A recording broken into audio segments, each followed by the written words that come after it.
Hi guys, good afternoon guys. Tanghalian na naman time.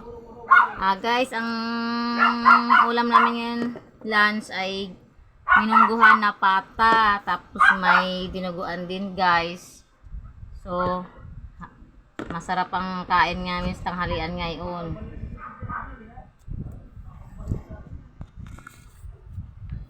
Thank you Lord sa